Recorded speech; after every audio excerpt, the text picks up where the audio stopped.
Great shows or join the team at sport-social.co.uk.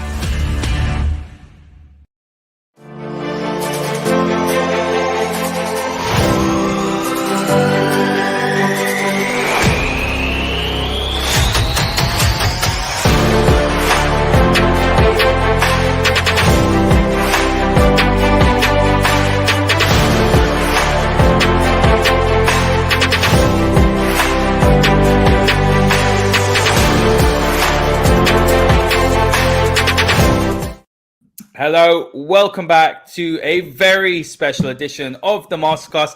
Erik ten Hag has signed as Manchester United boss on a 3-year deal with a possible extension for another year. He is replacing Ralf Rangnick at the end of the season. Man United have got their man, Rob. He'll be starting at the end of the season.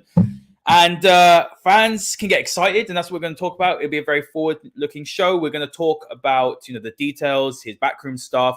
We're also going to talk about hashtag the process, because it's going to be a long process. Man United have got a lot of work to do. We saw that at Anfield, how far behind United are from, let's say, Europe's elite. Then we'll talk a little bit about, his tactics, past and present, what we could see in Manchester United. And then we'll talk about some players that could possibly come in, the possible 200 million budget.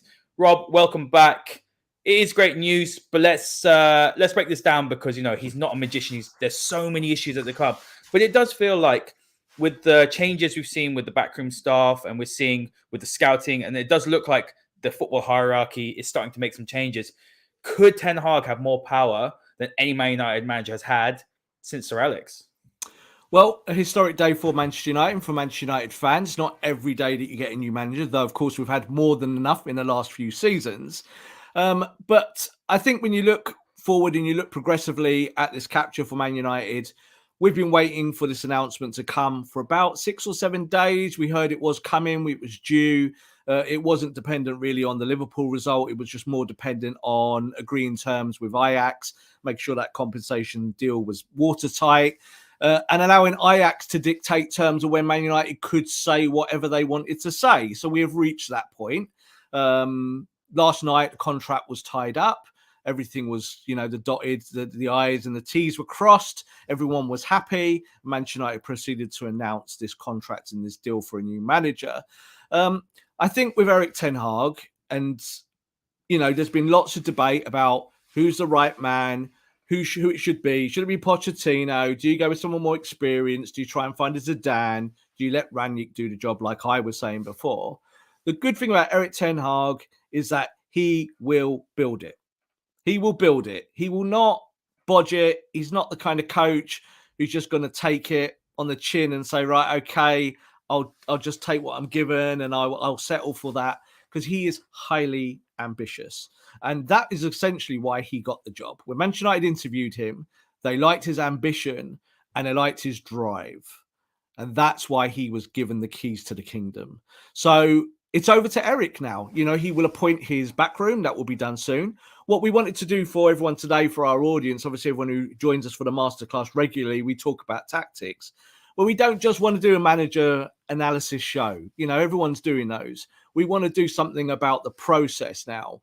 What is the process for Manchester United? How does Erik ten Hag take that team that you watched at Anfield, which is so bad, so horrible, so vile, so disgusting to watch, so to support, because we all have to do it, don't we? We're supporting the football club. That was a low. It was horrible. We knew it'd be horrible. It's kind of what we expected. But what is the process now for Erik ten Hag to take Manchester United back to where they want to be? We do not want to be top 4. We do not want to be third. We do not want to be second. We want to be first. And that is the mandate. So in the past, we've had top managers given lots of money. We've said it before, spent £1.25 billion. Erik ten Hag will get the budget he needs and wants, but he's got to build it, Haider. He's got to build it from the ground up. That means kids. That means signings that none of us know about. That means scouting networks. That means doing it properly. And I do trust that, even though maybe Erik ten Hag wasn't my number one choice maybe weeks and weeks and weeks ago, I 100% trust him to go and do the job properly. That's the key. I think where I don't have concerns is Ten Hag. I don't have concerns about his tactical ability. I don't have concerns about his mentality. I don't have concerns about his vision, because you can tell he's obviously very ambitious. I don't have concerns whether he can match Pep and Klopp, because I think, the way that he sees football in some ways, in terms of structure, philosophy, principles, coaching, the unit, culture, I don't have any concerns. The concerns come to what happens off the pitch and part of that process. A manager is only as good as his hierarchy. You look at Pep Guardiola; he couldn't achieve what he's achieving right now without the autonomy, the backing, the planning, the structure, the ambition that you see in Manchester City. So I think that's where, when we talk about the process, that's where it will come, because Ten Hag has already sat down with his blueprint and say, this is how I want to see United in the next 3 years and beyond. And it's whether those behind the scenes will back that. So let's bring up this. Guys, get your comments in. If you see this on Twitter, give it a retweet as well. Like, share, subscribe, all of that nice stuff. Make sure to give us a follow at TF Masterclass. Give myself a follow at Haider_Rubbani. And give Rob a follow at _Rob_B. But look, Ten Hag's comments here saying, it's a great honor to be appointed Man United manager, and I'm hugely excited by the challenge ahead. I know the history of this great club and the passion of the fans, and I'm absolutely determined to develop a team capable of delivering the success they deserve. It will be difficult to leave Ajax after these incredible years. I can assure our fans of my complete commitment and focus on bringing this season to a successful conclusion before I move to Manchester United. So, he is obviously someone who understands the magnitude of the job. He's someone that understands that it's going to take a little bit of time. I believe he'll understand the history of this club. Are there any concerns, that you're feeling towards the appointment? I just want to touch on that a little bit, in terms of, I think people might be overlooking the sheer magnitude of what he's got to do here. It's going to take, in my opinion, a major rebuild. And do you think that maybe there's a bit of concern that the patience might not be there, because there will be ups and downs? It's going to be a completely different tactical revamp and style of play that he'll be expecting his players to play. I think if certain fans are maybe more fair weather, just maybe watch the Premier League every weekend or whatever, and maybe not educated on Manchester United matters, they might not feel that this is as big a job as it really is. But I don't think that is a big concern for me, Haider. Why? Because this man, in his negotiations, sat there with the board, with Murto, with Arnold, and said, I'm not coming unless you give me these things. I'm not coming to your dysfunctional mess of a football club unless you allow me to rebuild the football project and do it my way. Now, that gives me confidence, Haider. Now, Erik ten Hag, yes, maybe his own experience is limited to the Eredivisie. He was Bayern Munich reserve manager going back over time in the Bundesliga. Okay, fine. He's got some background. But I think what's most important is that the guy is coming knowing that this is a big job and that he's going to have to change a lot of stuff. But the truth is, Haider, when anyone ever lands a big job, whether it be in business or in football, that's what you want. I know in the past in my roles, that's what you go there. And if something's a mess, it's quite nice to be able to sort it out. It's quite nice to be able to go, well, get rid of this. You're not good enough for me. You're not good enough for me, but you are. So let's bring you forward. Let's build that way. And I think that's what Erik ten Hag will do. There's no kind of worry in terms of, for me, that he's going to do it a different way. And this is why I think he is a suitable candidate, because he will have his own blueprint. And this is why #the process, you're going to see it on Twitter and you're going to see it everywhere from our content and my content, because this is what he is going to be doing. This is not just about tactics. This is not just about buying a player here or there or letting a player go or giving, one of your captain a smack on the backside because you're not happy with how he played.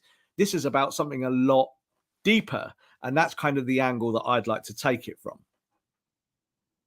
His biggest job, Rob, isn't about, buying this, let's say, that new striker or that new central midfield. I mean, obviously, he's got to go and do that. It's about getting rid of this poisonous culture at this club, this player power, these players who have been told they're superstars are unsellable and they're getting rewarded year in, year out, with new contracts, but the contracts don't reflect their performances. I think that's his hardest job. And every single manager, you date back to Sir Alex, David Moyes, LVG, Jose Mourinho, they all, Ole Gunnar Solskjaer, they all, and even to be honest, Ralph Rangnick in January when he obviously was recommending certain players to come in, like Haider, for example, playing in midfield. All these managers were told, you can't get rid of this player, you can't get rid of that player. And that's the biggest thing for me, Rob. If he's given that autonomy, he's obviously got that built into contract. If he can do that, I look, then we're going in the right direction. Then we're like, okay, look, now he can actually, let's see what he can do.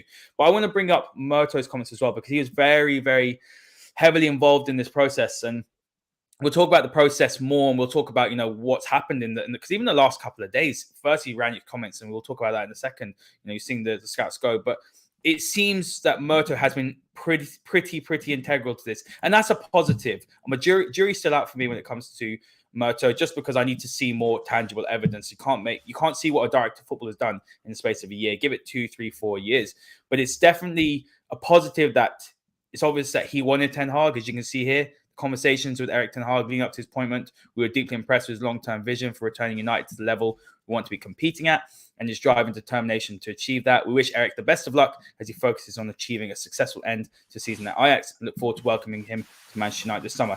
The club seemed to have listened to what the footballing men wanted. And I was always more of a Pochettino fan, but I'm actually very happy, and I've been very impressed with Ten Hag, the way he's handled the media.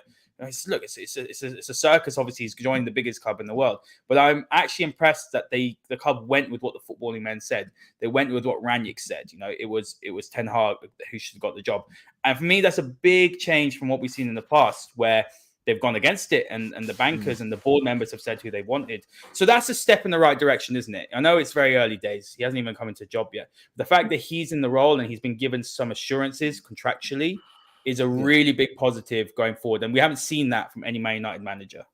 Yeah, from my own kind of experiences with contacts and sources, and really about the story of this transition from Ole Gunnar Solskjaer to where we are today, the big kind of marker has always been, will Manchester United listen?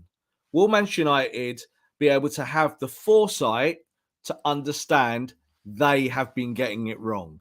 And I think this whole process, as we're going to keep calling it, this has always been about whether Richard Arnold can come in, take the hot seat, and actually take a little step back and say, I'm not doing this like Ed Woodward did it, because Ed got it wrong. Now, Richard Arnold was there all the way. He saw it, firsthand. Manchester United's lack of trophies has come because of the way the board have operated. We can blame managers till we're blue in the face. I blamed everyone, and LVG and Mourinho and Ole and all of that, because when the football was bad, it's up to the manager. The manager has to find ways to make it better.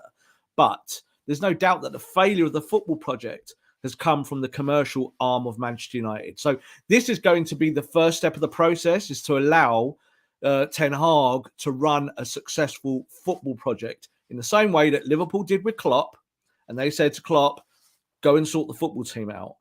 That's what Ten Hag said in his talks with Manchester United, that he was here to sort the football side out. He's not interested in shirt sellers. He doesn't care about how many products and commercials that Ronaldo sells or Bruno Fernandes sells or whoever sells. He's interested in winning. And that's what we need. We need a coach that will come in. And as you said there with Murto's definitely obviously had, I think, a key part in all of this, because he brought Rangnick in to be his kind of the listening stick in this, to be the guy that he could actually bounce stuff off. And Rangnick's been straight, and we've been seeing it more and more in his pressers, that he's kind of going, this squad is awful and it's time to get rid. Now, I'm paraphrasing, but that's Rangnick's really appraisal of this, and all of ours appraisal. So I just think with this, it's good that I think Murto is taking that lead, but it's also really good, I think, that Richard Arnold is maybe taking a slight step back. Yeah, I think that's an important nuance to acknowledge, Rob, with Richard Arnold, because there was a lot of conversations. You saw a lot of look, Man United is a PR machine, Rob. Let's be honest. They say things and they do things. Mm-hmm. I'm still of the view that it's great to have Ten Hag announced now. I'm still of the view that it was announced because off the back, I know you disagree. We spoke about this off air. Off the back of that poor defeat, against Liverpool, I mean, we're completely outclassed. But there were a lot of reports that have been happening over the last 6 months. Now Arnold is in the job as his new CEO, and there are a lot of reports to say that he wants to do things different to Edward. He wants to bring footballing men in, and what we're seeing so far is, I think, the biggest thing for me. And let's talk about the backroom staff and the scouting, because Man United have got rid of Marcel Bout and Lawler. which is big, which is very, very big. And I think what's quite surprising is that it's almost, for me, it's almost like, okay, so they're acknowledging the mistakes in some ways. They're acknowledging what they've done badly. They're acknowledging we need a change, and that's the important thing for me. So that gives me hope and positivity going forward. And then you have a look, obviously, at Ralf Rangnick, and they need the club. I tweeted this. The club needed someone to come in and just say it how it is. He said it how it is. He said exactly what the fans are thinking. And we might look back at Ralf Rangnick's interim period as maybe not so successful. You've seen, obviously, I think he's got the lowest win percentage rate of any Man United manager in the Premier League. That doesn't really matter. He's the interim. But the fact that he's come in and said it how it is, I think we'll be looking back and saying this could have been, his appointment could have been the gateway for change, for coming in saying this is wrong, this is wrong, this is wrong. They need to go. This needs to change. And if they listen to him, Rob, Man United, in my opinion, will be a proper football club again. If they listen to him. It's a big if. Yeah, Rangnick's job for many, many years under the Red Bull system is to kind of do these root and branch assessments, to kind of go through and find the reasons why you're not so good in some areas and how you can get better. So he's been at the football club now as interim coach, but it's been a dual role. So he's been a front-facing role for the team, of course, picking the team in the technical area, doing all of that. But ultimately, the biggest part of Ralf Rangnick's time at Manchester United will be helping Murto, reset the bar here. That this is no longer a football club that is just chasing top four or looking for a European place. That this is a club that needs to build deeply and radically in the early years to be able to catch up with Manchester City and Liverpool. And I think the other side of this coin is that as much as the Glazers do only want top four to get the money, yada, yada, yada, as people talk about all the time, the truth is they do know that if they won the Premier League and were massively successful in the next 2 or 3 or 4 years, that generates double and triple and quadruple the amount of profits that you're doing now. So there is some kind of speculation here to accumulate. So this is how sports owners work. So we've all got bad opinions of the Glazers, and they're all for correct reasons. But as it stands, I think now we've got to see that we allow this kind of process to unravel a little bit, allow the new coach to come in, and I think he will just carry on really Rangnick's assessment. He will come in himself. He will look at players. He will look at the squad. He will look at the training ground. He will, test the grass seed at Old Trafford. He will do everything because that's what a good manager and a good coach does. And he will find answers and solutions to suddenly things that we think today are not solvable when we're watching this football team that doesn't run, that likes to jog and isn't that interested in winning football matches. Absolutely. Guys, so many of you in the comments watching today. Hit the like button, hit the subscribe button, retweet it, guys. Come on. Erik ten Hag has joined Man United. Let's have some positivity and let's have hashtag the process and hashtag the masterclass. Rob, let's go on to Fred's comments here. So it's, I'm going to read them out. And he says, it's great news in an interview with Premier League Productions. He's a world-class coach who will help us a lot here. I've watched Ajax and they're a great team who play good football. We know he helps us a lot and hopefully next year we can win trophies. We need to get back to being the huge club that we are. We know the new manager will help us get back on the rails, and the objective will be to get back to winning again. We really need to put a lot of effort and work in. The new manager's job will not just take one day to the next. It will take time. We'll have a preseason. It won't be easy. New style that we can adapt to. We'll still need to meet our objectives on this season, of course, too. Look, it's going to be a complete culture change. It's going to be a complete revamping philosophy, styles, principles. And with that, Rob, the squad has to change because this squad isn't, in my opinion, I think a lot of people will agree, it isn't equipped to play with the ball at its feet. It's not equipped to press. We've seen that Rangnick abandoned the gegenpressing very early on because these players can't or won't do it. So to give Ten Hag that, that chance of success, United have to do this properly. They have to ship out who has to be shipped out. But also the importance of time on the training ground and the importance of allowing Ten Hag to really, develop his philosophies is so, so important. Kieran saying here, Ralph to the players, it's time to go. There's a comment here, Rob, saying, Fred is not a Ten Hag player. I think in possession, that's very, very fair. But I think what we've seen from Fred is as he plays further forward, as maybe an 8, we're seeing a player who is looking like a better footballer than when he's sitting in a double pivot and asking to be defensive. Yeah, I think there's also some mythology around what is a Ten Hag player. because it's like stylistically, we all have this idea about what an Ajax footballer is, being brought up from the age of 12 to be able to do 5-yard passes the 3,000 times within a minute. I don't think that Ten Hag will be able to implement Ajax 2.0 in the Premier League. It's not going to happen. So if Fred can improve his ball retention and maybe work in other areas of the football pitch and do other things, he's the kind of guy that applies himself, isn't he, Fred? So that's why Fred is still at the football club. That's why Fred survived the Mourinho era, the time when kind of he came to the football club and wasn't particularly being picked and wasn't favoured. So that's Fred on his own. But I still think that, today we're hearing that there are parts of the Manchester United squad that are not enamoured by this appointment and they're not sure about Ten Hag. And obviously a few that wanted Pochettino or other coaches. It's not about whether you get them out or in, Haider. It's about saying to them, this is your job. If you don't do it with this coach, then that's the end of you at this football club. So it's kind of like it's a carrot to dangle, I think, for everyone. David Hay has come out today, straight away said, I like Erik ten Hag, can't wait to work with him. Now, not everyone has done that. So their silence kind of adds some complicity here. However, I do think that most of this Manchester United squad, if they want to be at Man United, will be more than happy to work with Erik ten Hag. Rob, Erik ten Hag's not Sam Allardyce. Do you know what I mean? Like, No, this is no, not. no. This is not telling you're not saying, oh, you're not getting an elite coach. You're getting an elite coach. If you don't want to run, that's a different question, isn't it, Haider? If you want to jog around because you've jogged for 2 years, you got your last manager sacked, and you're making the interim look stupid, then you're out the door. But at the same time, we don't need to be gregarious about it. It's just a job, isn't it? If you can't do it, you'll go, we'll sell you, and we'll bring in players who can actually do the role. Yeah, absolutely. I think interesting with De Gea. Look, De Gea is probably one of the players that could find himself sitting on the bench under Ten Hag just because of the fact, the importance of build up from the back. We saw the difference, Rob, and look, David De Gea has been fantastic in his shot stopping. We saw the difference though between Alisson and David De Gea the other night. Someone that's an elite modern goalkeeper and someone that's an elite shot stopper, but poor with the ball at his feet. We saw that Alisson had more passes than the whole Man United midfield the other night. 51 to United midfield had 50. Obviously, that's a game that we don't want to relive. But what I'm saying is that it's great to see that from David De Gea, but there are players there that are going to be looked at and say you're not the right fit. But before we move on to the backroom staff, I'm going to bring up good old Steve McLaren. An interesting character. I've never really been the biggest fan, but he was great in 99, obviously, with Fergie. It's his number 2. A fantastic footballing man. Before we go into that, Rob, I do want to bring up this comment here from Cedric, or a question. So it's regarding Paul Mitchell. So I do want to ask you, what have you heard? Look, Paul Mitchell's very close to Ralph Rangnick. His record's absolutely stellar. Did some great stuff with Maurizio Pochettino at Southampton and Tottenham. And, that was quite an obvious pairing for Man United if they were going to look to bring Pochettino in.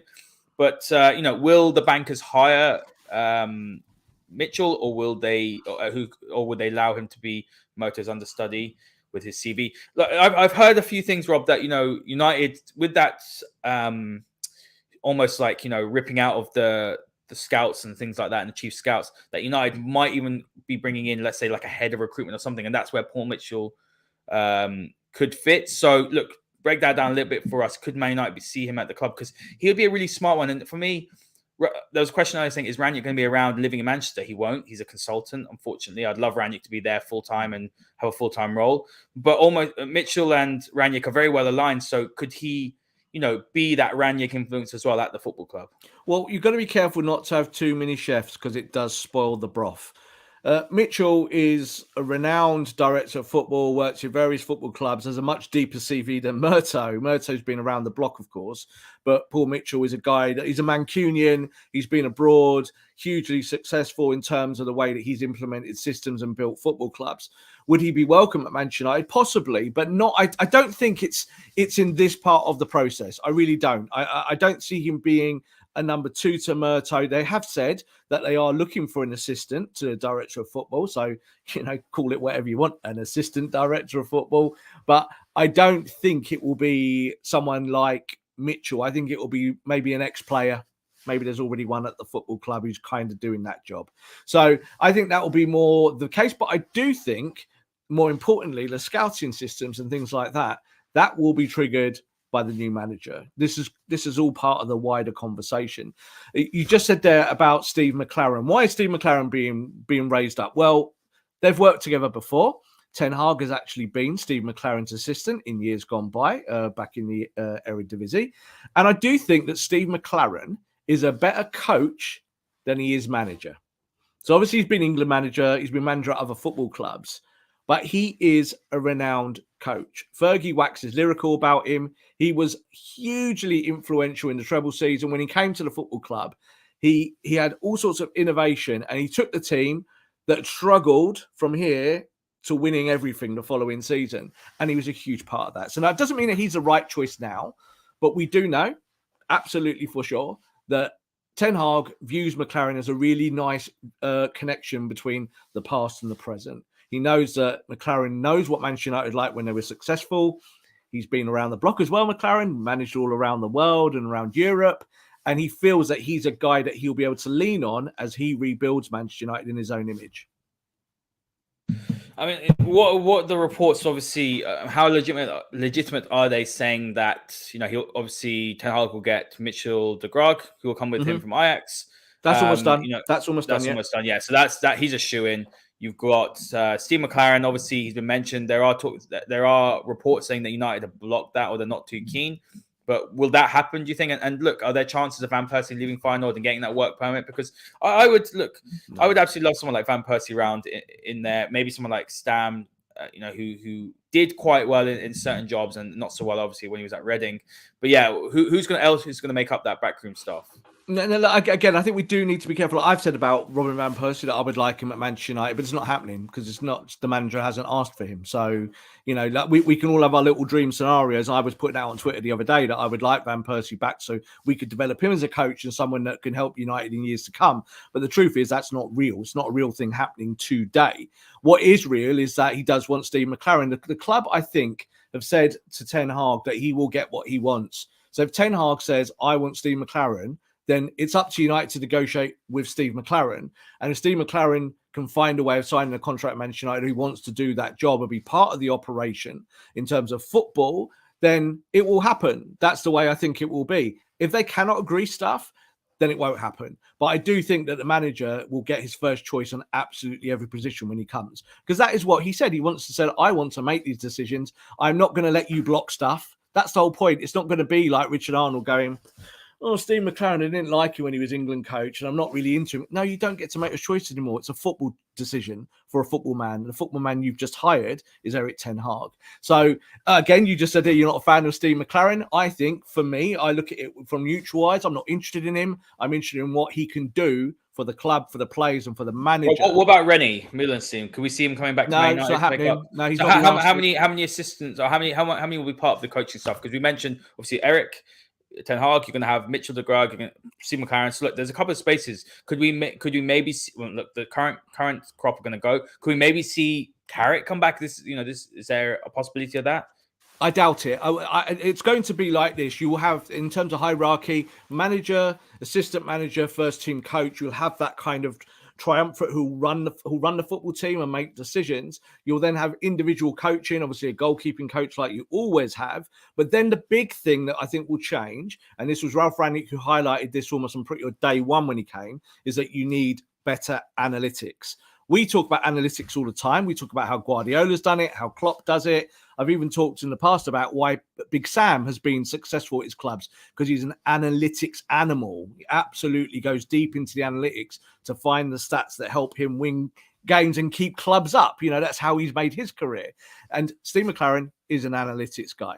He knows what to do with it. He knows how to make it work. So to us, I think the thing is, again, we might look at Steve McClaren as a little bit of a joke because of how he's been portrayed in the media and maybe his failures at certain football clubs. But the truth is, he's a much lauded coach, and he's someone I think Erik ten Hag will work really well with. And he should be in the background, Haider, that we don't see. He can sit on the bench, But we shouldn't be thinking too much about the backroom. We should allow Erik ten Hag to basically put in place anyone he wants. I think it's really, really good that the scouting network has been let go. It's a scouting network that's been there since Fergie and around that. It's also a mishmash, isn't it, Rob? Marcel Bout was brought in by Van Gaal. It's three or four different. It's kind of regimes.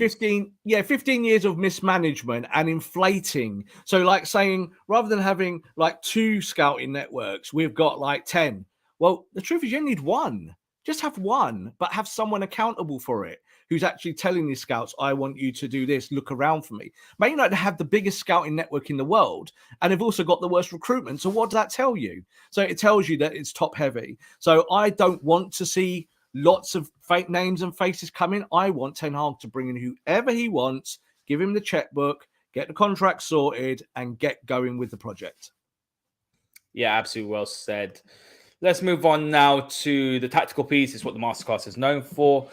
And look, let's start with, what he's been doing at Ajax. More, a lot of people talk about the 4-3-3. We'll talk about it in a minute, but he's actually very heavy on the 4-2-3-1. You can see, a double pivot there. You can see this is when Tadic is playing as that false 9. Van Beek playing very high up as the number 10 that enters the box with those late runs. You've got Ziyech and Neres as well, offering that creativity, and that'll be very interesting actually to see he plays on that right hand side, because Ziyech was obviously the one that created quite a lot of that coming off that wing, and you got Tagliafico and Mazraoui offering that width. But let's talk about that 4-2-3-1. Let's talk about that double pivot, because obviously a lot of people think you can play 2 6s, you're going to play Fred and McTominay. But look, there's a huge emphasis on his teams on keeping possession, progressing the ball, holding the width from the wide players as well. And, there's a lot of emphasis on spacing as well. Yeah, the big difference here, we talk about formations and fluidity and how you build something. In years gone by when he was at Utrecht and Go Ahead Eagles and clubs beforehand, being at Bayern Munich, he quite liked the 4-4-2 diamonds because it allowed you to have a defensive midfielder that dropped back in a pivot, extra centre back, etc., etc. What we've seen at Ajax, especially this season and going back last year, is that he is definitely veered away from 4-3-3 to have this kind of progressive 4-2-3-1. So on the slide here, and the reason why we've got this slide up there is because of the guy right in the middle there, as you can see on the screen, Donny van der Beek. He just so happens to actually play for our football club, even though we don't see him a lot, obviously on loan at Everton. But also, he plays the double pivot differently to the way Ole played it. So there you see a very high screening double pivot. It's not a defensive function, essentially. It's more about progression. Get the ball in the right areas, allow your width to push up the pitch, and have a pressing style, so you're going forward. It more kind of emulates what Liverpool were trying to do last year. When Liverpool had injuries, they were trying to play this system.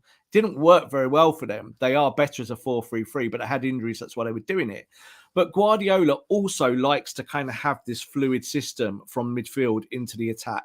So you obviously have your fullbacks really pushing high when they can, and just that movement in the middle. So here you've got Tadic at the top end, and I can imagine, Bruno Fernandes in that role. I've talked about him as a false 9 many, many times.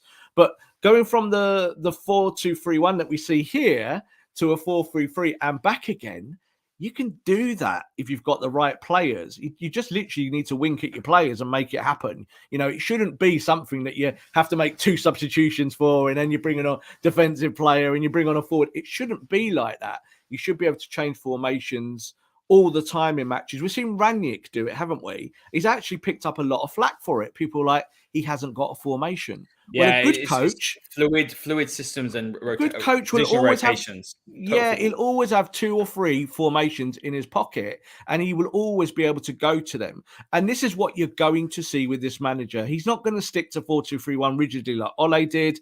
He's not going to have a double pivot doing what we always say, the McTominay and Fred thing backwards and forwards. It's not going to be like that. It's going to be much more expansive. If you've got a De Jong type player in there, like this slide shows, it means you can play. You've got players in the right positions. And it also means Van der Beek can drop into midfield, join the dots, or we will say before, Tadic as well, being that kind of player.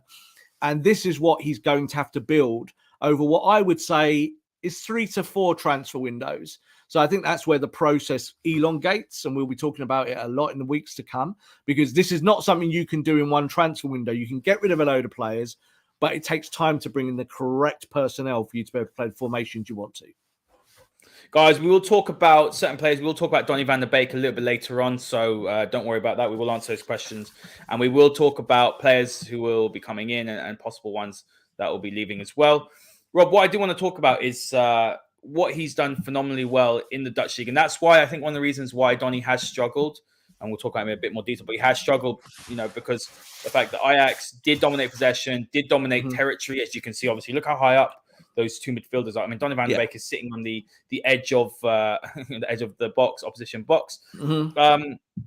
But can he do that in the Premier League? That's the question, because then you're playing a very, very high line, and we've seen that teams have exploited City at times, who do something very, very similar, with a very, very high line. And will he need to tweak it, is what I'm trying to say. Will he need to tweak, let's say, be a little bit more conservative and realize that teams in the Premier League can come and they might be playing a very low block, and then they can hit you with that pace and that power on the break? Well, you need to be confident to do it, Haider. That's the first thing. Yeah, you need to be able to do it and train your players correctly to be able to do it correctly. So you mentioned City there. Let's be real about Manchester City. Manchester City are up there, probably going to win the Premier League, or they're going to be there or thereabouts, and the Champions League, and they play this system. So why shouldn't we? That's the way you got to look at it. Ten Hag is much closer to Pep Guardiola in terms of outlook, in terms of his normal tactics, in terms of kind of how he views the game, than he is, say, Klopp or maybe Pochettino or a Tuchel. That is his stylism. It's the Bayern Munich model. This is kind of where it all marries up. This is kind of where they worked together to go from the Bundesliga. So obviously now Guardiola is dominating in the Premier League, has done for a long time. And Ten Hag is not going to come and play a defensive style. He's just not. He's an attacking coach. He wants to play high up the pitch. And I think what you'll see Man United do, and this is just a prediction, I think over kind of the next 12 months in terms of their own evolution, is to try and be a possession-based team, but to really play good, quick football. And that's going to be it. That's the mandate, yeah? Go up there. It's what LVG struggled with, didn't he? He's massively struggled with it. And the problem with LVG was that he was trying to build a defensive team that could then become expansive. And after 2 years, he hadn't really got to where he wanted to be, but he had improved stuff. They were better defensively. You just said there about Man City and Man City being exposed. Manchester City are the best defensive team in the country. So that's that kind of knocked out. That it doesn't matter whether they play this system or not. What happens is they're so good on the ball and keeping the ball that, yes, they might get done once in a blue moon. But if you concede one goal but score 4 every week, Haider, it's all right. It doesn't matter. So this is how I think we're going to have to be. And this is what we're going to have to do with Ten Hag, is allow him to find the formula to do this. So there might be weeks where you do get done. You might lose a goal. You might lose 1-0 at Southampton because they've just outworked you and you're trying to work yourself out. But it's more important that you have the philosophy in place and you're trying to play a style of football that is winning all the trophies at the moment. That's what United need to do. They need to emulate City. Don't look at City as noisy neighbours. They're doing it the right way. You're doing it the wrong way. Find a way of being better and find a way of being a more progressive football team. Rob, let's move on to the 4-3-3. What's very, very interesting here, and a lot of people will be familiar with this, and those that aren't, that's what we're going to talk about today. But in the build-up, you can see Daley Blind is operating as a third centre-back, essentially. He likes to build up with 3, and then, the 2 wide players. So now we've got Haller in here, and he's been in sublime form. I did a podcast about Nunez, and guys, make sure you do check that out. We have recorded that, and that's with Pushima Janada. But the interesting thing was obviously Haller offers something different now. He drops deep, he links up play. But look at the midfield 3 of David Klaassen, Alvarez, and Gravenberch. They're very close together, but they're looking forward. And this is why we talked about David De Gea a little bit earlier and why the goalkeeper is so important, because you've got the goalkeeper and then 2 of the centre-backs who have to be comfortable in possession, have to be comfortable to progress the ball forward, and then one of the centre-backs. So if we're linking this to Man United, could we possibly seeing one of Luke Shaw or whoever's playing right back tuck in and, basically operate as a player that's going to progress the ball forward rather than getting forward, because, one of the fullbacks has to go forward. Like Mazraoui is fantastic at that. And then you're looking at whoever's playing centre-back. Has to be a good ball playing centre back, has to be able to break the lines, have the penetrative, and the midfield three, are looking to get into those, sort of half spaces and trying to break the lines and get forward. And the wide players are really offering that width. So, how does this sort of relate to United going forward? Well, what you're seeing here is obviously Ajax's version of 4-3-3 when they do it, but this is almost identical to Liverpool. So I said just a minute ago that in terms of outlook, that Ten Hag is closer to Guardiola than he is Klopp. But when he does 4-3-3, he does it like Klopp, because that's actually just the way that most teams do it now. So you have a three in midfield that are quite narrow, and what they allow you to do is they allow you to press high up, and they allow the front three to go really wide. So looking at this now, looking at Anthony on the right-hand side there, that could be Mo Salah, couldn't it? Yeah, that could be Mo Salah on that right-hand side. Look where he picks up from. You could look at Luis Diaz, the way he's been playing. He could be Tadic there. These systems are all functional and available in the Premier League. Yeah, you can do this. Now, you were just saying there about how does this apply to the current squad. I think the truth is, Haider, is that it doesn't apply to a lot of the current squad, which means you need to get rid of a lot of them. So there'll be some that will do well. Like you just said there, Luke Shaw could play in that kind of three there. Luke Shaw could be where Daley Blind is there.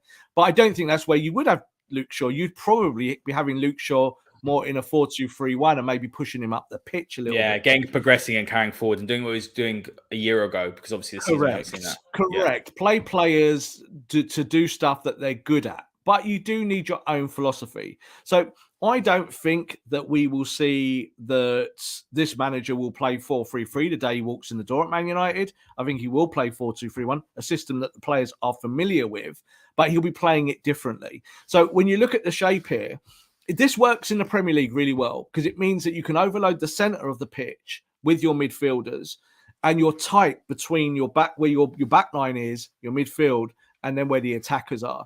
You've got Haller there. Do not be surprised, and this is a little bit of a prediction, do not be surprised if Manchester United are linked with Sebastian Haller very soon, because I think that he's kind of the perfect forward for the way that Ten Hag likes to do stuff. It doesn't mean whether he's good enough or not. I know people won't be excited by it.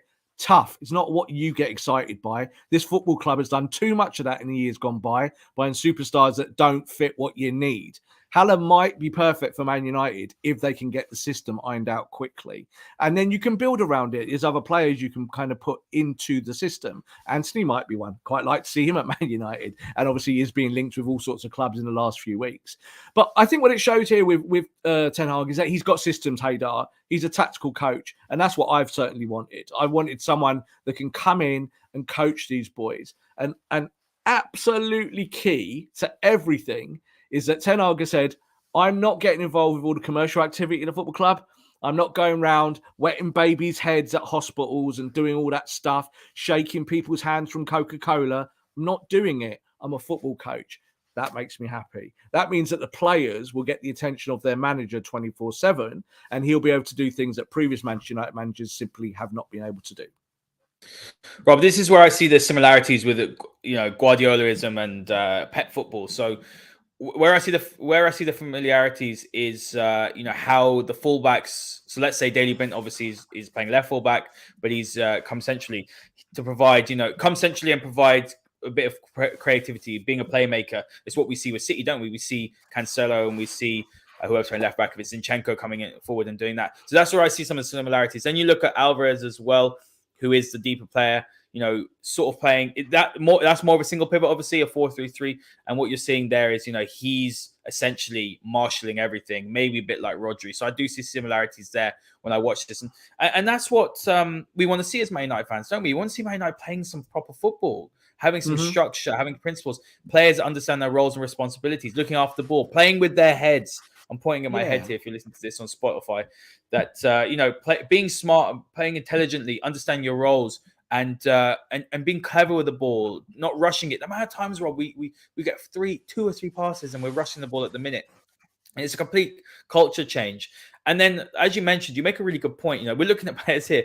Let's actually look at some of these players here. Daley Blind, Martinez, and you've got Timber, you've got Alvarez, Gravenberch, you've got Klaassen, Mazraoui, Anthony, Haller, and Tadic. How many of them are bigger superstar names than the current crop we've got at Man United, if you put Man United's 11 out? But the point is that Ten Hag is getting these players to, work towards the system and their roles, and that's what's elevating the team, and that's what we need to do.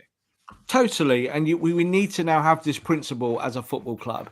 Is that, yes, there's going to be times when there's a top player and we link with them and we might buy them and that's all fine. Let's look at Jadon Sancho as a good example. 70 to 80 million pound player. You see that he can fit you long term. Great, go and do it. But I think we need to now get away from like the Cristiano type signings. We need to not be in there for the Cavani's. We need to look more progressively and say, oh, do you know what?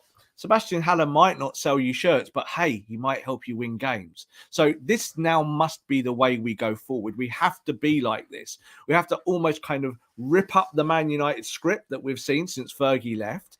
And we have to write a new chapter in this football club. And it has to come through technique, it has to come through intelligence, it has to come through building it. This is the process that we're talking about. Hashtag the process. So you just said there about those plays. We actually tried to play a little bit of this against Norwich. I was at that game. I'm at all the matches. And you said there, Alvarez in the middle there. That was the Pogba role. But the difference was for Man United against Norwich. And you see here that they are still quite compressed, from where, say, Haller is and Tadic and Anthony to where Martinez, Blind and Timber are. They are compact. Man United are like 80 yards apart when they play Liverpool, football. Rob.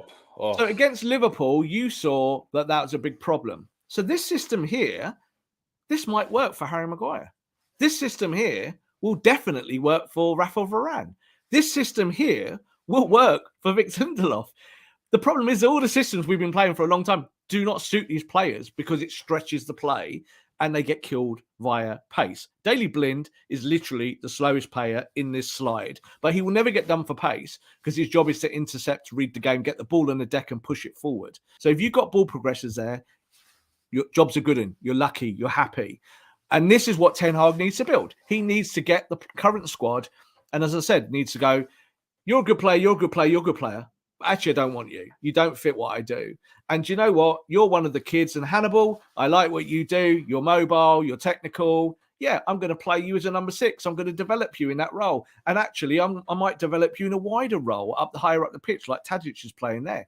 You've got options. And I think that's what's good. I think when you look at how Ten Hag will create this squad, he's going to be really lucky that he's getting rid of 10 players via contracts. So these contracts are running out. They're all leaving the football club. It's great. That's fantastic. He'll be really happy about that because you can bring players in on lower wages and actually get more players as a result. If you're bringing in players at the 50 to 100 grand mark rather than the 250 grand mark, it means you can build a squad much more sympathetically than Man United have done it in the last few years. Absolutely. Guys, hit the like button, hit the subscribe button, get your comments in as well. We want to hear your thoughts. This graphic over here, Rob, is key because I want to talk about out of possession where United are horrific. Yeah. We're bad. The worst team in the world. Man United are literally the worst team in the world, I think, at off the ball. Yeah. They are awful. Yeah. They are absolutely shocking. Don't know when to go. Don't know when to, don't know when to stick. Don't know when to twist. Do not know where they're meant to be, in terms of holding their position. They're not compact. We've said this before. This is going to be, I think this is actually, we can talk about on the ball and how, that's going to take some time and that's going to come with players coming in. But Rob, honestly, look at Liverpool, look at Manchester City. So hard working, the way Mane and Salah were tracking back and doing their defensive work. I actually think this is going to be the hardest thing for Erik ten Hag. And that's in my opinion, because there are some good footballers at United, but they don't do the defensive side of it. They don't do they don't know how to pressure off the ball. So I think this is actually one of my favorite things about Ten Hag. And that's why I wanted a manager that played, some sort of pressing, whether it was counter pressing, putting pressure on the opposition. I'm not really a fan of, the low blocks or whatever. But looking over here, you can see just how compact they are and narrow. That's important. And they're going to be difficult to play against. So let's talk about that a little bit. What are the key characteristics here that you see when they don't have possession? So the reason why I chose this slide is because, as you just highlighted there, Manchester United off the ball, out of possession are like the worst thing in the world to watch. Makes me literally cry from my seat at Old Trafford when I'm watching it and seeing it unfold right in front of us.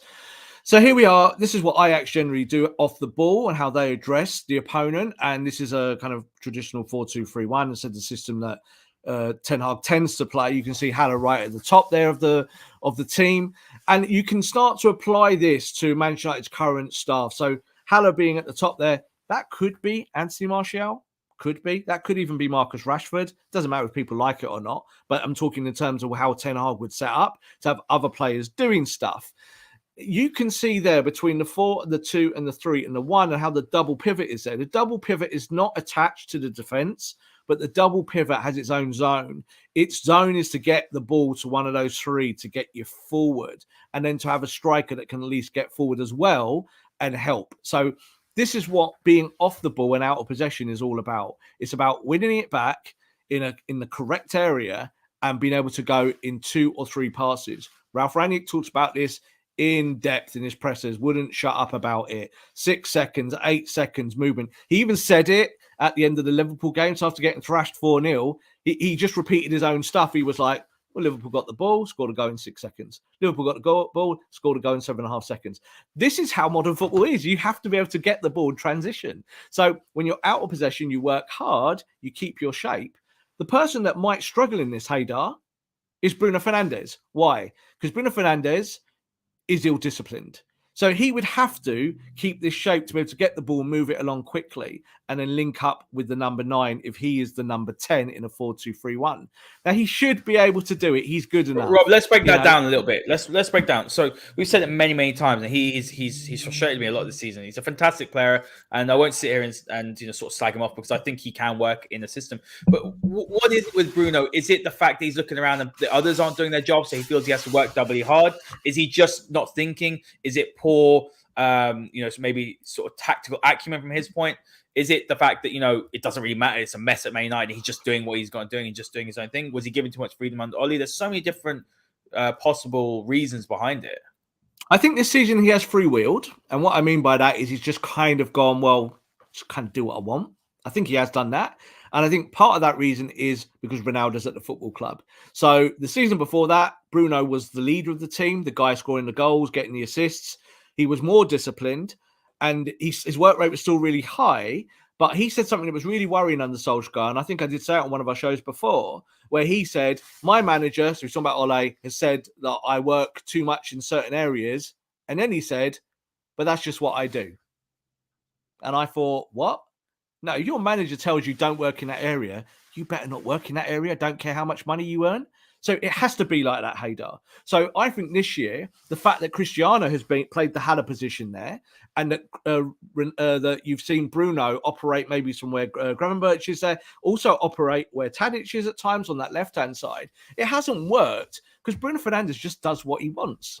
He really does. He just kind of wanders into areas that he wants to play in, and you can't do that. Do we say that about Salah and Mane? No, we do not. They do a job. And they work for the team first and foremost. So, you said we don't want to slag Bruno off. We don't want to slag Bruno off. But Bruno, you need to be better. It has to be like that. You got a new manager coming in. If you don't like what he asks you to do, you're probably going to go and sit on the bench on your £250,000 a week.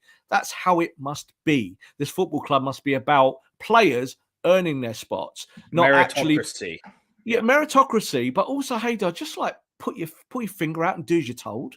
Do you know what I mean? Just do what your coach wants you to do. We know that this lot are not doing what Rangnick want them to do. We know it. It's not Rangnick football, is it?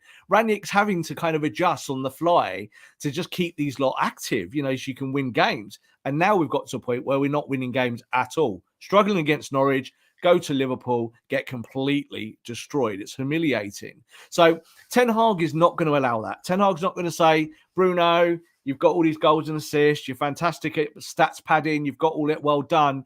Oh, but you could just go and do what you want. He's going to say, do as I tell you. And if you don't do as I tell you, hey, do you know what? I'm going to play Fred there this week. And United fans will go mad, but it doesn't matter because it's up to the manager and the coach to work their way into the minds of their own players. Absolutely. Look, I think what's very, very interesting here, Rob, is that, you have this, or the graphic on the screen is his 2018-19 side, which was 4-2-3-1. Van de Beek very instrumental. You have Ziyech in there as well. And then you have the transition to the 4-3-3, within just over 2 seasons. I think that's a really positive sign because I think it shows tactical flexibility. It shows a coach more than just a plan A. He's got a plan B. It also shows that he's molding his system around the players. That's also very important for me. I don't want a manager to abandon their principles, but I want them to be able to say, okay, look, I don't have this player that can do what I want to do in a 4-2-3-1. So I'm going to have to play a 4-3-3 or vice versa. Let's pick out Donny van der Beek. I'm sure he's a player that he's probably the happiest person out of any fan. He's probably the happiest person in Everton. I'm saying he's broken a bottle of champagne open tonight. Yeah, there's no doubt about it. Exactly. He's out on the lash tonight. He doesn't care. He's going back to Man United, and he's going to be with his, sort of, let's say, adopted father, because, they had a fantastic relationship. When I did a podcast with James Rowe, and he'll be coming back on the podcast, guys, by the way, so make sure you do check that out. We'll talk about Timber and we'll talk about Anthony and Ten Hag in more detail. He's a Dutch football expert and journalist. But he did say that, one of the things that Ten Hag loved about his side was the fact that Van der Beek was an absolute dream to coach. He was a manager's dream in that respect. So it's almost a second lease of life for Donny van der Beek. He's had a really torrid time at Manchester United. I don't think he's shown anything near what we expected or wanted him to show. I think he's also shown that at times. I still have some doubts, Rob, if I'm honest with you. If I'm going to make a prediction going into that season, I have doubts whether he's just suited to the Premier League, Ten Hag or not. I don't think he has that change of gear. I think he's a very intelligent player. I don't see, I just don't see him. It depends where he plays, Rob. If he plays in that deeper position, then you need to see a little bit more from him in terms of, winning those second balls, that aggression. If he's playing a bit higher up as well, he needs to pick a pass, and that's not what he's strong at.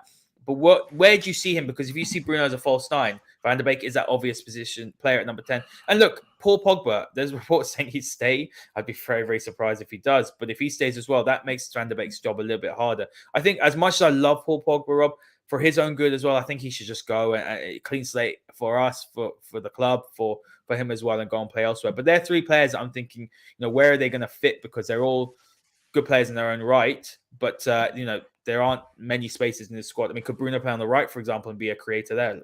It's possible. Yeah, I agree with what you're saying about Paul Pogba to an extent. But do you know what I'd rather happen is that Paul Pogba stays and rips it up and shows everyone that he can take Man United forward. I'd love that. I think it'd be great for him to be able to show his detractors that. However, he's in a sticky moment. We know why that is.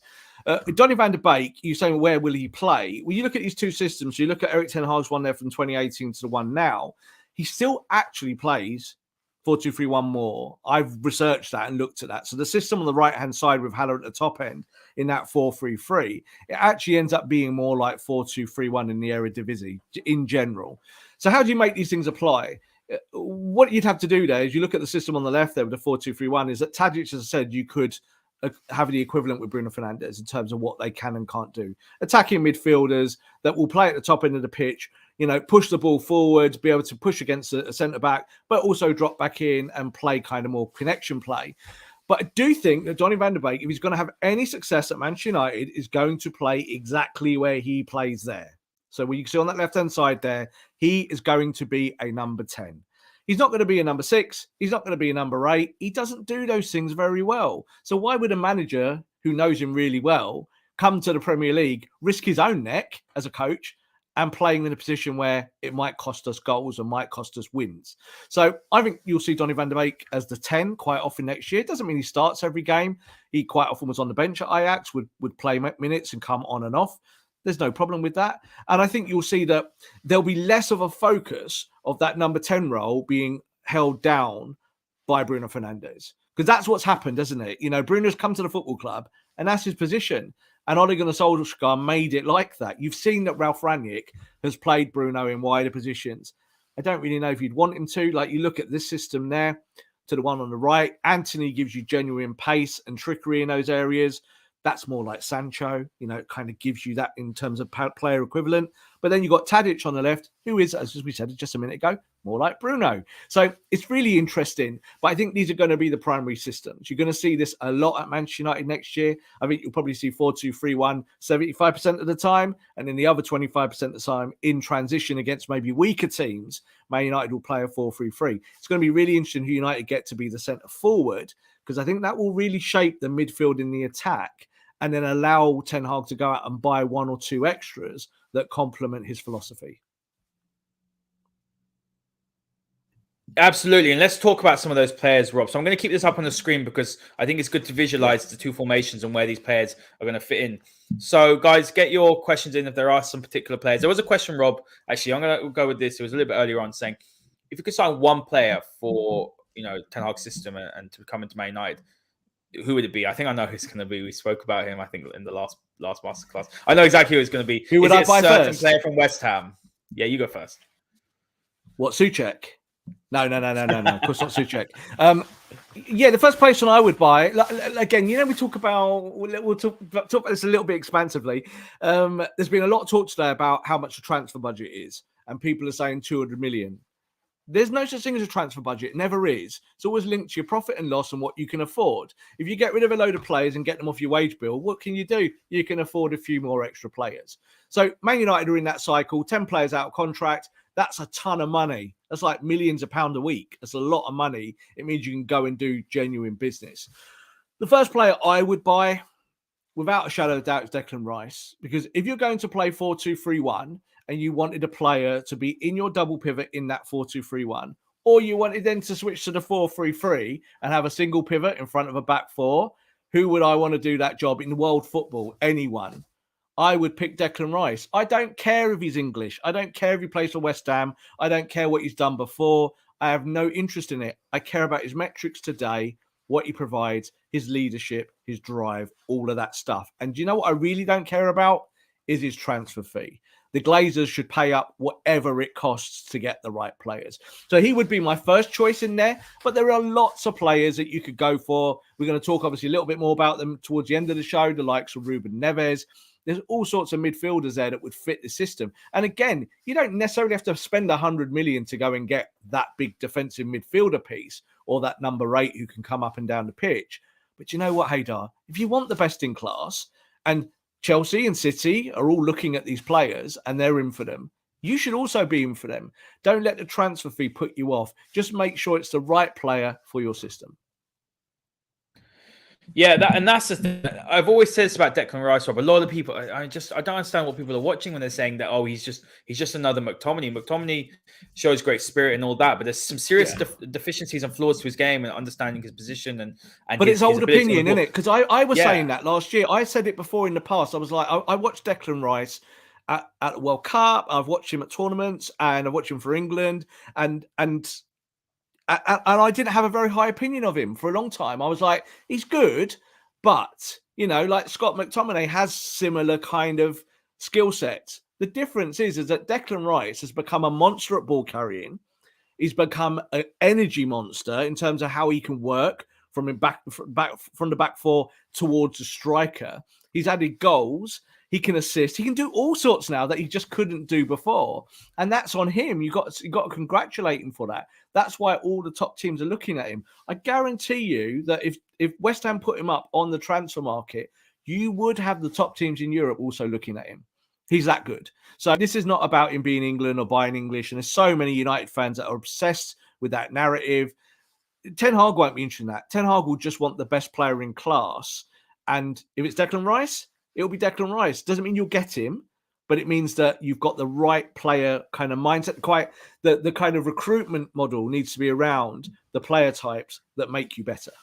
Rob, I got laughed at yesterday, and someone tweeted saying, if you could have someone as United captain, who would it be? And I just said simply, I think Declan Rice. It might have been you, but I said Declan Rice. Did you tweet something similar? I said Declan Rice as captain. Yeah, someone tweeted me and said, "Who would you have as Man United captain next year?" And I said Declan Rice. And it wasn't a bit tongue in cheek. Yeah. But the point is that you need someone like Declan Rice. You need a leader. Man United have got no leaders, and in fact, the leaders that are at the football club, all of them are fake leaders. They're fake leaders. They pretend to be leaders. It's easy to posture and point and go hands on hips. Oh, we're not playing very well, lads, are we? Let's have a chat about it. That's rubbish. You can see that Man United's leadership has collapsed. So this is why with a new manager, you hope that the players that he brings in now can provide leadership. Declan Rice would be an awesome leader for Man United. Chest puffed out, going through people when he needed to. He'd be doing all the stuff that Man United fans want to see your central midfielder do. And he'd make other players better. Like if he played next to Fred, he'd make Fred look world class. He would, because he would help him. So all of those things are important now in terms of the strategy for Ten Hag to make sure that he's bringing in applicable talent, because we don't want this to be a 10-year build. We want to be able to start with the best that we can get first and foremost, but it doesn't mean it has to be a big sign. It doesn't need to be a worldie, though Declan Rice fits everything you need in terms of criteria. Yeah, absolutely. Look, I'm not going to pick the same player, but I do have this very similar views to you on Declan Rice. Great player, overpriced. I think it's fair to say there's Of two things to be course. correct. World-class footballer, but also overpriced. But that doesn't mean because he's overpriced, he's not a good footballer. Do you know what I'm trying to say? And I think that's Overpriced, but why should we yeah, care? Let the Glazers play it. This is the whole point of yeah, it. You know, like we Man United pay best in class, so go and get best in class rather than just getting shirt sellers. yeah.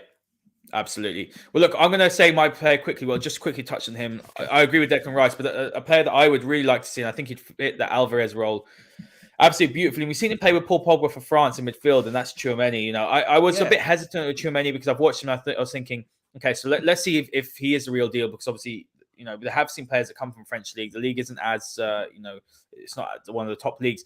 What I love about him, Rob, is one, his positional awareness, playing in that single pivot. It's a very difficult role. People don't realize, and there's definitely a lack of quality in that number 6 role. Someone that can play in that position by themselves and allow those players to go forward and do what they do best. He's a great passer of the ball, very progressive, great passer of the ball, and he reads the game very, very well. So look, if United are looking for a number 6, I don't think they could look any further than him. And he sorts that position out for 5, 6, 7, 8 years. It looks like he'll go to Real Madrid, but he's a player I'd love to see him and Rice in that midfield in a double pivot. That would be beautiful.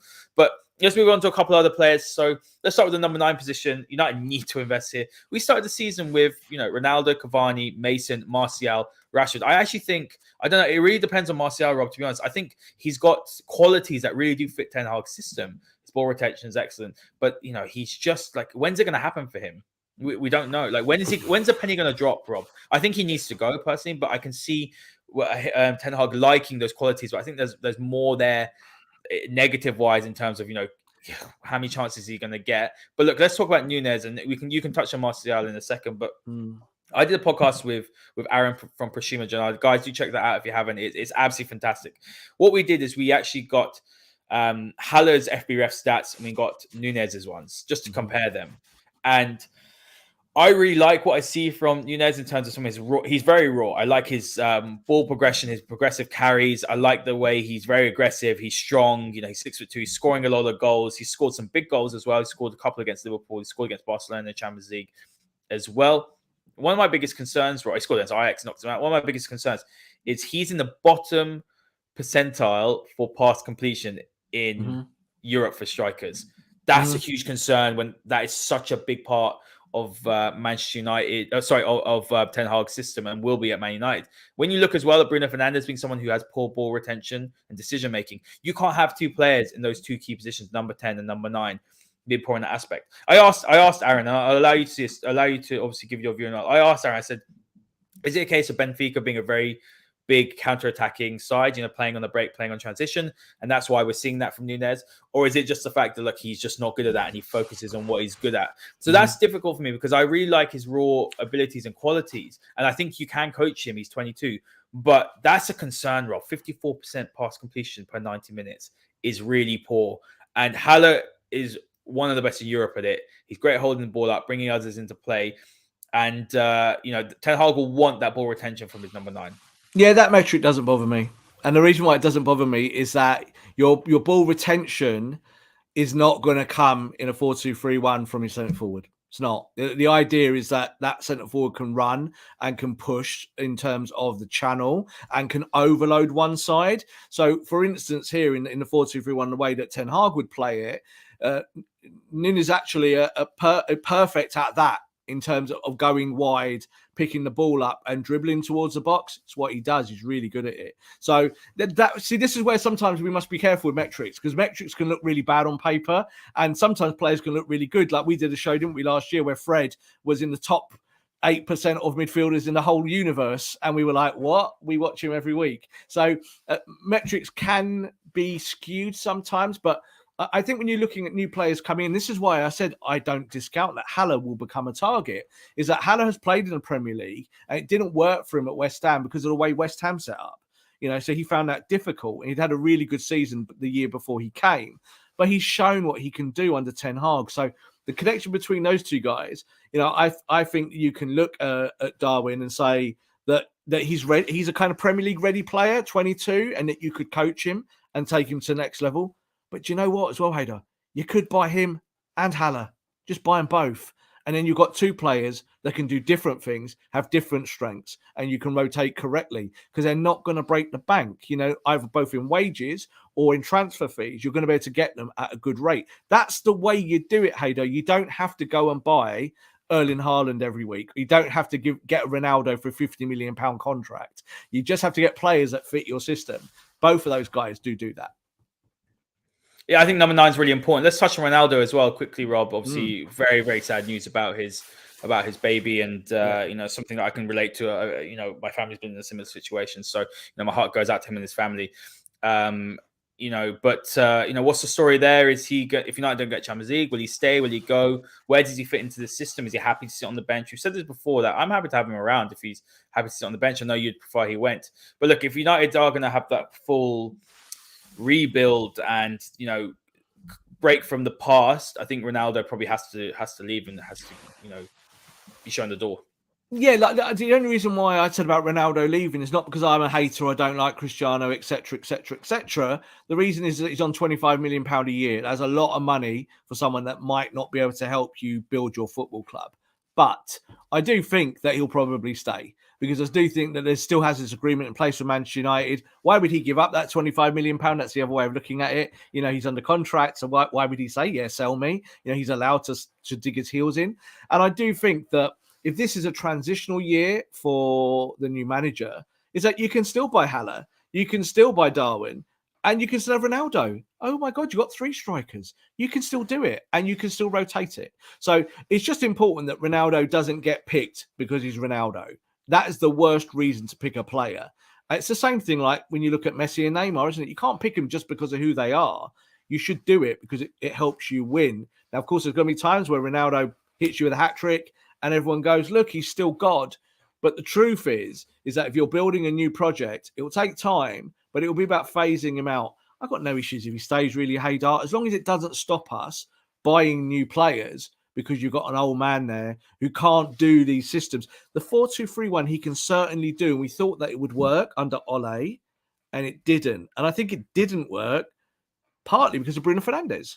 So that's a problem for me. So you keep Ronaldo, you have to solve the Bruno conundrum at the same time. And it might be Ten Hag might just look at it and go, no, I'm going with Bruno. And it's actually Ronaldo's the guy who, because he's old, that we'll move on, we'll sell him or let him go, or release him, pay him off. That's up to the manager, isn't it, to look at that in training and make that call. Yeah, absolutely. Look, it's going to be very, very interesting what Ten Hag does. And I think there'll be some surprises when you look at the squad. He'll look at the squad and assess and think, actually, you know what? I like this player. And there's a comment here from Akeem, and I am going to get to it, Rob, regarding Jimmy Garner, because he's doing some fantastic stuff. The loan has been amazing.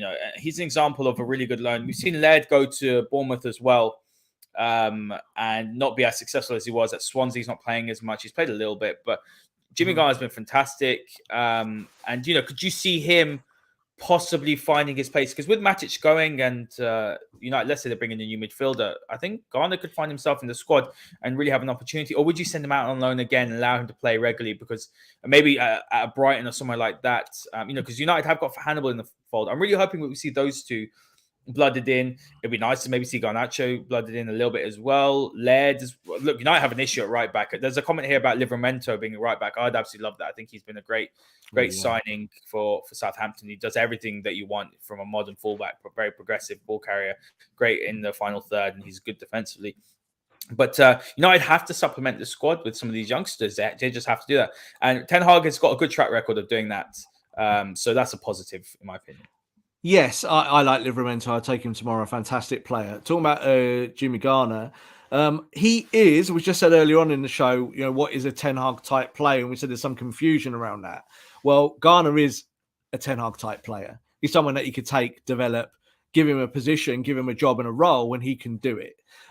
I do think with this build and the way it's going to be is that Man United are certainly going to lose maybe 10 to 12 players. That's through natural recycling and also players that you just don't want anymore and they're not going to help you. But you're not going to buy 10 or 12. So what does that mean? It means you have to promote youth. So that's something that Ten Hag is used to doing. That's the way he likes to do business, that's the way he likes to run his football club. And that was one of the provisos from Murto and the board, is that they want to get back to what Fergie kind of did in those days of, yes, you go and buy players when you need them. Yes, you can have targets. Yes, you scout successfully. But you got a core there of young players. Can you bring them through? Man United have got McNeil, Garnacho, Hannibal. You've just talked there about, obviously, Ethan Laird. Talked about there about Garner. They've got a load of youngsters banging on the door. We've not talked about Mengi, who will be coming back to the football club. We've not even talked, even though he's older, about someone like Tuanzebe, who might fit this manager. Yeah. There's a whole load of players that are going to go. I thought my Man United career was over, but do you know what?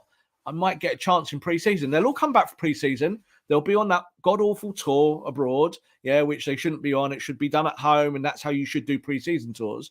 But a commercial arm will dictate that, and the manager will do the best that he can in that scenario. But what it will do is it will give certain players a chance to shine when really they've probably been told for a while that they're surplus to requirements and they're out on loan for one reason or the other. So there's a lot to be excited about because I think that's the right way to build. I think if you go and buy 3, 4, 5, 6 in the transfer market, I do think Man United will do that across the board.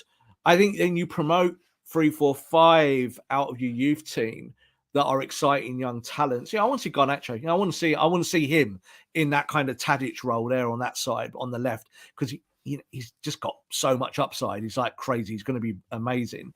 He could be your next Januzaj. There is that still. But at the same time, if he carries on developing as he is, he's going to be a regular Argentinian international with Lionel Messi every month. So I think you need to kind of give these boys the chance. Look at what happens with Hannibal. We talked about Hannibal for a year now, non-stop. He's played more games for Tunisia than he has for Man United. And in 8 minutes, he showed hunger and passion. Which is the only one, Rob, that put his foot in. They're pathetic. Yeah, for the other he didn't players. like the fact that Liverpool were taking the mick out of Manchester United players, and he went and showed it. He didn't do anything. He got just booked and ran around. But it's the bare requirement, isn't it? So I think that he's a player that will massively thrive under Ten Hag, much more than Garner, because I think there's so much upside to Medjbury. And he could be a real worldie, I think, in a year or two. You could be looking at him and saying, you don't need to go and buy an extra midfielder because you've already got one ready-made. Absolutely, Rob. We've got a couple more players, so we'll wrap up in a second. Guys, keep on hitting that like button, hit that subscribe button as well. Loads of you in the comments and watching this today, so thank you for all your support.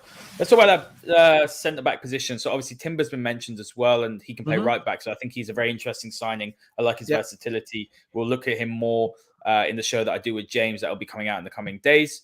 But look, Pau Torres, someone that we were both massive fans of. And look, Varane was very exciting, and we love Varane. His injury record's a little bit concerning, but Maguire's a concern for me. I'm not the biggest fan, if I'm honest, Rob, and I don't like his attitude. I don't like his lack of self-awareness as well. Obviously, we've seen him come around saying with odd comments here and there.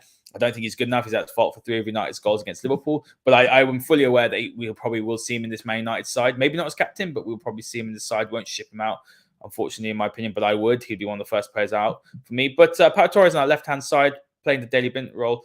What I love about Pau Torres is he's a great reader of the game. He's a phenomenal passer, extremely good at breaking the lines and playing long and accurately. I think there could be possible concerns in terms of him under the high ball. He uses his touchline very well when he makes his tackles. And something that we spoke about when we analysed Pau Torres over a year ago is that we said that, and Pep likes this. He likes balance, doesn't he? So left-footed, left centre-back, right-footed, right centre-back. I know we've seen Cancelo on that left-hand side, but the passing lanes and angles that a left-footed centre-back can make are far superior than a right-footed centre-back can make when he plays on the left-hand side. So, Pau Torres is someone that's been heavily linked, very heavily linked, and Man United probably do need a centre-back. But I do think there's a couple of positions that we need to address before then, namely striker and midfield. Yeah, I think that Ralph Rangnick said this after the Liverpool game, and he's absolutely right. And this is why I think David De Gea will get a new contract as well. He was quite clear. He said, we need to assess positions in all of our zones, attack, midfield and defence. And the only one we're not looking at the moment, or shouldn't be looking at, is goalkeeper. So that kind of cuts that little bit out, doesn't it?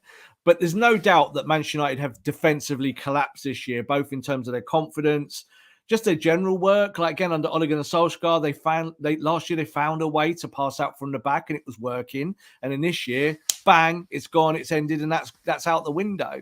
I'm not as low on Harry Maguire as maybe you, because again, all I care about is that he works under the new coach. So the new coach comes in and goes, I fixed you, Harry, and Harry fixes himself and goes, yeah, I feel better about myself now, and he can be a good player. That's all I care about. I can remember when Daley Blind left Man United, there was a lot of people going, well, Daley Blind's not good enough. I was one of them. Daley Blind's gone on and shown that he's still a very good footballer. So I wouldn't be surprised if Maguire went in the right system. That's the key. Right system and with the right manager and with the right club. And I think the problem is that Man United have been so dysfunctional and awful that all of the players within that system have looked bad as well. They have to take responsibility, especially when you're a leader. I talked about false leaders earlier on. I think Maguire is part of that problem. But at the same time, you've got to go and fix these things. I would love Pau Torres. I think he's a really, really good player. I'm not interested about him being problems under the high ball at all. You don't get many high balls in the Premier League anymore. Even Burnley will probably try and play through you a little bit more. They might be out of the division as it goes. But I think that you need technique at the back. Pau Torres would give you that. Varane would give you that. And then you can work with the youngsters, can't you? Like, again, I think Mengi is an outstanding talent. He's not had a fantastic season this year, but he's done okay. Talked about Ethan Laird as well at fullback. There are lots of options for Man United. Tuanzebe could be perfect for a system under Ten Hag in terms of being the guy who's mobile as a centre-back and allowing other players to push up a little bit more. So exciting times. You see, this is why I look at these things. I'm quite open-minded because I'm sure that Ten Hag will get a song out of some of these players that maybe we've just completely discounted as well. He'll come in and go, oh, do you know what?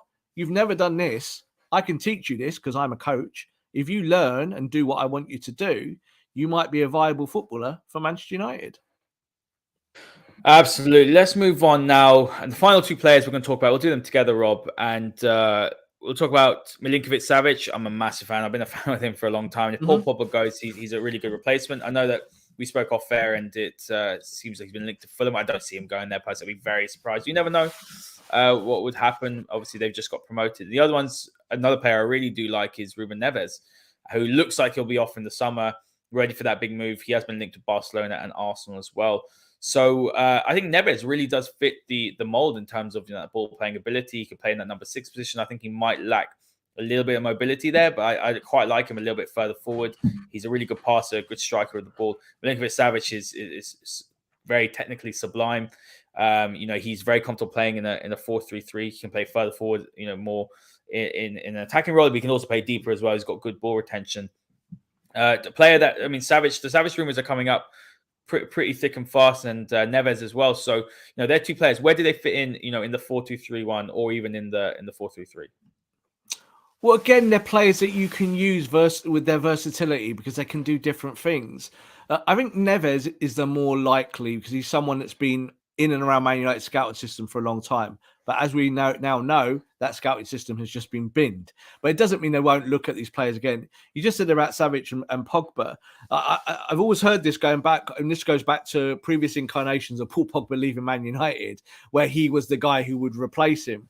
They're actually very, very, very, very different players. So it's more about your current system now under Ten Hag and how you can apply it. Again, if you want to go and get on with this, Haider, buy both of them. Let's stop at this. Let's just cherry pick one at a time. You're probably going to have to buy 2 or 3 for each zone of the pitch so you can boss it. So you can actually start running games a little bit more. And that will be how Ten Hag looks at this. How can Man United become a ball-dominant side, but also play with pace and exploit weaknesses in the opposition? Because I think they're all the things that Man United are just not good at. Even last year coming second and getting to European final, there's holes in their game. And this year, those holes became like earthquakes and chasms. So I think that when you're looking across the board, across Europe at the right kind of player, I think someone like Neves, Premier League ready, he's done really well at Wolves over a period of time. Again, that classic 6 or 8 type player, can play deep, can intercept, can work, can do all that stuff, can kind of be your Bernardo Silva in a way, can operate in different areas from deep to the right to the top end of the pitch. He's the kind of player that you would go for, I think, at around that £50 million mark. Really easy signing. Would he take long to acclimatise at Man United? Absolutely not. You'd think he'd fit in straight away. But there are lots of options for Man United and lots of options here for Ten Hag to get it right. And I think that's a good thing. You want a football man to make these choices. And there's so many pieces on the chessboard still. You just got to move them around in the right order. Absolutely. And look, Rob, we're going to do the final word now. I think there's a lot of things to be positive about. We always say don't get too high, don't get too low. When you're having a look at it, though, and I think what's making me positive is I was never against the idea of Ten Hag. I prefer Pochettino, but I'm very happy with Ten Hag. And I really like his strong-mindedness. I like that he's got a vision. My concern was always whether the hierarchy would be able to facilitate and allow him to be successful. When you're having a look at what's happened over the last few days, Rangnick's comments, those two chief scouts going, and you obviously Murto being very involved and choosing the manager, being allowed to do it, because obviously there was a bit of a split. Fergie wanted Poch. There's a bit of a split in the boardroom. I think that's made me positive to think, okay, so let's see what happens now. If they back him, if he's got the contractual, he's got the bits written into contract, they're all contractual in terms of his conditions. Now Ten Hag is in an extremely powerful position because he's a manager who with a very high stock right now, and he will be very, very excited, I think, to be the man that brings success back to Man United after Fergie. And I think if we can get the right players out and the right players in, and he's given time to coach and to imprint his philosophy and principles into this squad, United will be building the right way, and that's the key, isn't it? It's the process. The man needs to be given time to coach, because there's no doubt that previous managers had some of that taken away from them to be able to be part of the commercial arm of the football club. I've seen jokes on Twitter, people saying today about, were they opening up the mega store? Ha, ha, ha, ha, ha, lol, lol, lol, lol, lol. No, they weren't doing any of those things, but they were meeting sponsors and commercial partners and being away from the training ground. I don't know about you, Haider, but I want my coach coaching. Give them all the time they need to coach to make your team win on a Saturday or a weekend or a Monday night. So I think kind of as we sit today, I'm happy that we've got a guy that fits that profile and can do it. The Pochettino side of it, I as I said before, I'm not massively bothered. It's more about having the right coach who can kind of do stuff. And Pochettino, I'd have backed as well. There's no doubt about it. I've always been really impressed with him. But the guy whose stock is high at the moment, undoubtedly, is Erik ten Hag. And Manchester United have acted on that. On the last kind of 6 months, they've felt that groundswell. Social media's been awash with it. 70, 80, 90% in polls, people voting Man United fans are who they want. And unfortunately, Man United do have that little bit of an X factor about them, is that people like to vote and be heard. And Man United do like to listen to those things. So the Erik ten Hag era begins now. We are very close to it. Someone said the other day about him, obviously, seeing out his contract now at Ajax and seeing us to see if Ajax can win a title.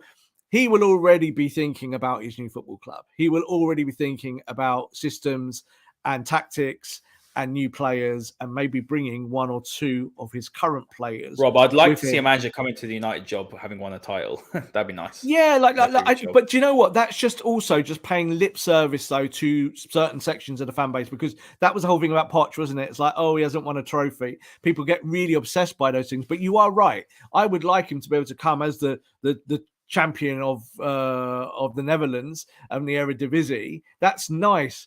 But it doesn't mean anything the day he starts. He's not going to be able to show that shield of the Eredivisie and go, look, I'm a champion. And do you think Cristiano or Bruno are going to give two you-know-whats? No. They're going to care that he's a good coach. That's what they'll care about, how he looks after them and how he builds. I think Man United have made a really good appointment. I think that he is the right guy as it stands today. And things change all the time. But I do think that over a period of time since Ole Gunnar Solskjaer left the football club, he is the best in class at the moment. And I think everyone needs to get behind him now. I think United fans need to kind of put aside all of their cliquey kind of arguments that they have every day of the week on socials. And they need to say, right, let this manager go and do his job. Let the players go that I might like, because, I want him to do well, or Martial FC or Pogba FC or whatever you want to call it. Let him decide. And if he keeps those players, then don't criticize him for that either. If he keeps Paul Pogba and keeps Martial, keeps players of that kind of ilk, then we have to go with it and we have to trust him. Absolutely spot on. Guys, thank you so much for all your comments, all your interactions. Hit the like button, hit the subscribe button. Loads of you in the chat tonight. The Masterclass is back on Sunday at midday. So make sure you join us there. We'll obviously be reviewing Arsenal, and hopefully Man United can win that and push forward for their top 4 chances. Give us a follow on at TF Masterclass. Give myself a follow on at Haider_Rubbani. And give Raw a follow on at _Rob_B. Man United got their man. The Dutch magician is Old Trafford. Give him time, give him patience, and we'll see you all next time. This podcast is part of the Sports Social Podcast Network.